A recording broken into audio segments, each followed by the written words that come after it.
Welcome to our program. I'm Donna Weaver, Director of Musee de Venoge. The local drugstore that we rely on today wasn't available to those who lived on the Indiana frontier.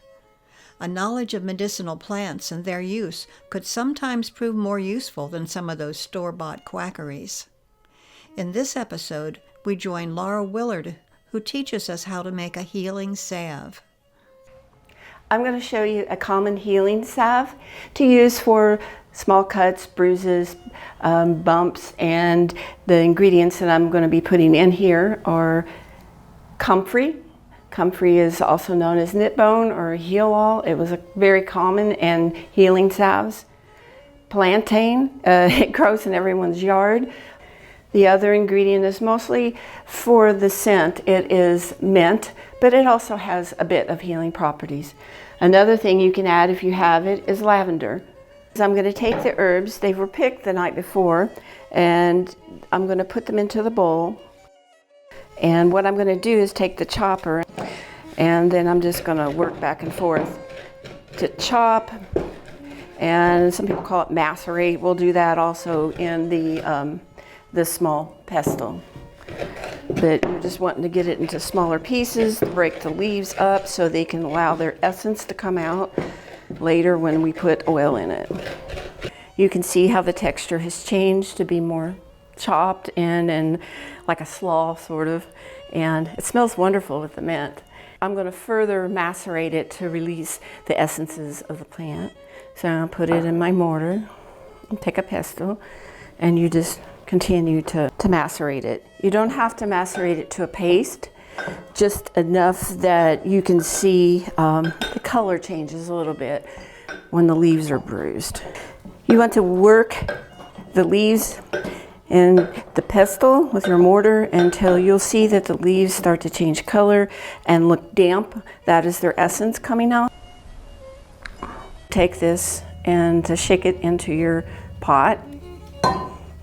Okay, the next step is to add your sweet oil. Sweet oil is olive oil.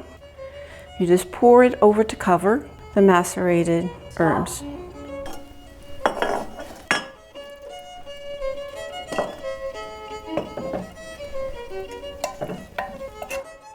I'm going to show you how to finish up the salve. I've taken it off the fire and let the pot cool a bit because you will want to be able to touch the contents. And what we're going to do is we're going to lay an open woven piece of fabric over a bowl, and you're going to ladle in the contents of your pot. And you may have to do this in 2 batches. What we're going to do is once we get it full, we're going to press the oil through the cloth, and it will remove the essence of these herbs. Okay, we want to gather the ends up. And just be careful that none of the oil leaks out. We're going to twist slightly so we can get a twist on this. And you will see the oil is olive now, dark olive, where the sweet oil earlier, or olive oil, was a light blonde color. So you've gained the essence and the healing properties of these plants. We're going to get the beeswax and add it to our emulsion or my oil. And what the beeswax will do is it'll set up the salve.